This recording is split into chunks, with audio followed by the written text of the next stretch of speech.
ವಿಶಾಖಪಟ್ಟಣದಲ್ಲಿ ಭಾರತ ಮತ್ತು ನ್ಯೂಜಿಲೆಂಡ್ ತಂಡಗಳ ನಡುವಿನ 4ನೇ ಟಿ20 ಪಂದ್ಯದಲ್ಲಿ ಜಸ್ಪ್ರೀತ್ ಬುಮ್ರಾ ಹಿಡಿದರು ಒಂದು ಅದ್ಭುತವಾದಂತಹ ಕ್ಯಾಚ್. ಜಸ್ಪ್ರೀತ್ ಬುಮ್ರಾ ಹಿಡಿದಂತ ಈ ಒಂದು ಅದ್ಭುತ ಕ್ಯಾಚ್ ಅನ್ನ ನೋಡಿ ನ್ಯೂಜಿಲೆಂಡ್ ತಂಡವೇ ಒಂದು ಕ್ಷಣ ದಂಗಾಗಿ ಹೋಯಿತು. ಹಾಗಾದ್ರೆ 4ನೇ ಟಿ20 ಪಂದ್ಯದಲ್ಲಿ ಜಸ್ಪ್ರೀತ್ ಬುಮ್ರಾ ಹಿಡಿದಂತಹ ಒಂದು ಅದ್ಭುತ ಕ್ಯಾಚ್ ಹೇಗಿತ್ತು ಎಂಬುದರ ಕಂಪ್ಲೀಟ್ ಡೀಟೇಲ್ಸ್ ಅನ್ನ ಈ ವಿಡಿಯೋದಲ್ಲಿ ನಾವು ನಿಮ್ಮ ಜೊತೆ ಶೇರ್ ಮಾಡಲಿದ್ದೇವೆ. ಈ ಸುದ್ದಿಯ ಡೀಟೇಲ್ಸ್ ಅನ್ನ ಕೊಡುವುದಕ್ಕಿಂತ ಮುಂಚೆ ನೀವು ಟೀಮ್ ಇಂಡಿಯಾದ ಅಭಿಮಾನಿಗಳಾಗಿದ್ದಲ್ಲಿ ಈ ವಿಡಿಯೋಕ್ಕೊಂದು ಲೈಕ್ ಮಾಡಿ. ಹಾಗೆ ಟೀಮ್ ಇಂಡಿಯಾದಲ್ಲಿ ಯಾವ ಆಟಗಾರ ನಿಮಗೆ ತುಂಬಾ ಇಷ್ಟ ಎಂಬ ನಿಮ್ಮ ಅನಿಸಿಕೆಯನ್ನ ತಪ್ಪದೇ ಕಮೆಂಟ್ ಬಾಕ್ಸ್ ಅಲ್ಲಿ ತಿಳಿಸಿ ಕೂಡ.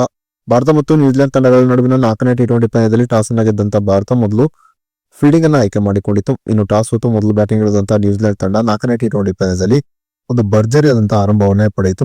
4ನೇ ಟಿ20 ಪಂದ್ಯದಲ್ಲಿ ಡಿಯಾನ್ ಕಾನ್ವೆ ಮತ್ತು ಟಿಮ್ ಸಲ್ಫ್ರೆಟ್ ನ್ಯೂಜಿಲೆಂಡ್ ತಂಡದ ಆರಂಭಿಕ ಬ್ಯಾಟ್ಸ್ಮನ್ ಗಳಾಗಿ ಕಣಕ್ಕಿಳಿದಿದ್ದರು.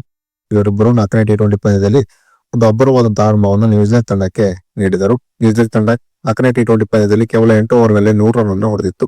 ಮೂಲಕ 4ನೇ ಟಿ20 ಪಂದ್ಯದಲ್ಲಿ ಒಂದು ದೊಡ್ಡ ಮೊತ್ತವನ್ನು ಕಲೆ ಹಾಕುವ ಮುನ್ಸೂಚನೆಯನ್ನ ನ್ಯೂಜಿಲೆಂಡ್ ತಂಡ ನೀಡಿತ್ತು. ಒಂದು ಸ್ಫೋಟಕವಾದಂತಹ ಬ್ಯಾಟಿಂಗ್ ಪ್ರದರ್ಶನವನ್ನು ತೋರುತ್ತಿದ್ದಂತಹ ಡಿಯಾನ್ ಕಾನ್ವೆ ಮತ್ತು ಟಿಮ್ ಸಲ್ಫ್ರೆಟ್ ಅವರ ಜೋಡಿಯನ್ನ ಬಹುಬೇಗನೆ ಟೀಮ್ ಇಂಡಿಯಾ ಬೇರ್ಪಡಿಸಬೇಕಾಗಿತ್ತು. ಈ ಹಂತದಲ್ಲಿ ಟೀಮ್ ಇಂಡಿಯಾದ ನೆರವಿಗೆ ಬಂದಿದ್ದು ಕುಲ್ದೀಪ್ ಯಾದವ್ ಬೌಲಿಂಗ್ ಮಾಡಿದಂತಹ 9ನೇ ಓವರ್ನ 2ನೇ ಎಸೆತದಲ್ಲಿ ಒಂದು ದೊಡ್ಡ ಹೊಡೆತವನ್ನ ಪಡೆಯಲು ಹೋದಂತಹ ಡಿಯಾನ್ ಕಾನ್ವೆ ರಿಂಕು ಸಿಂಗ್ಗೆ ಕ್ಯಾಚ್ ಅನ್ನು ನೀಡಿ ಔಟ್ ಆಗಿ ಹೊರನಡೆದರು. ಇನ್ನು ಡಿಯಾನ್ ಕಾನ್ವೆ ಔಟ್ ಆದ ನಂತರ ನ್ಯೂಜಿಲೆಂಡ್ ತಂಡದ 3ನೇ ಕ್ರಮಾಂಕದಲ್ಲಿ ರಚಿನ್ ರವೀಂದ್ರ ಬ್ಯಾಟಿಂಗ್ ಮಾಡಲು ಬಂದರು. ರಚಿನ್ ರವೀಂದ್ರ ಅವರನ್ನು ಕೂಡ ಟೀಮ್ ಇಂಡಿಯಾ ಬಹುಬೇಗನೆ ಹೋಪ್ ಮಾಡುವುದು ಮುಖ್ಯವಾಗಿತ್ತು. ಯಾಕಂದ್ರೆ ಕಳೆದ ಟಿ20 ಪಂದ್ಯದಲ್ಲಿ ರಚಿನ್ ರವೀಂದ್ರ ನ್ಯೂಜಿಲೆಂಡ್ ತಂಡದ ಪರವಾಗಿ ಒಂದು ಭರ್ಜರಿಯಾದಂತಹ ಬ್ಯಾಟಿಂಗ್ ಪ್ರದರ್ಶನವನ್ನು ತೋರುವುದರ ಮೂಲಕ ಮಿಂಚಿದ್ದರು. ಹೀಗಾಗಿ ರಚಿನ್ ರವೀಂದ್ರ ಅವರನ್ನ ಔಟ್ ಮಾಡುವ ಸಲುವಾಗಿ 10ನೇ ಓವರ್ನ ಸೂರ್ಯಕುಮಾರ್ ಯಾದವ್ ಜಸ್ಪ್ರೀತ್ ಬುಮ್ರಾ ಕೈಯಲ್ಲಿ ಬೌಲಿಂಗ್ ಮಾಡಿಸಿದರು.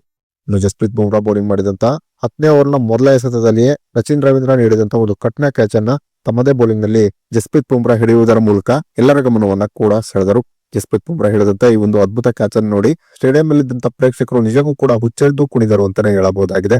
ಇನ್ನು ಜಸ್ಪ್ರೀತ್ ಬುಮ್ರಾ ಹಿಡಿದಂತ ಈ ಒಂದು ಅದ್ಭುತ ಕ್ಯಾಚ್ ಅನ್ನ ನೋಡಿ ನ್ಯೂಜಿಲೆಂಡ್ ತಂಡ ಅಂತೂ ಒಂದು ಕ್ಷಣ ಕಂಗಾಲಾಗಿ ಹೋಗಿದ್ದಂತ ಸತ್ಯ ಅಂತಾನೆ ಹೇಳಬಹುದಾಗಿದೆ. ಇನ್ನು 4ನೇ ಟಿ20 ಪಂದ್ಯದಲ್ಲಿ ಜಸ್ಪ್ರೀತ್ ಬುಮ್ರಾ ಹಿಡಿದಂತ ಈ ಒಂದು ಅದ್ಭುತ ಕ್ಯಾಚ್ ಬಗ್ಗೆ ನಿಮ್ಮ ಅನಿಸಿಕೆ ಅಭಿಪ್ರಾಯವನ್ನ ತಪ್ಪದೇ ಕಮೆಂಟ್ ಬಾಕ್ಸ್ ಅಲ್ಲಿ ತಿಳಿಸಿ.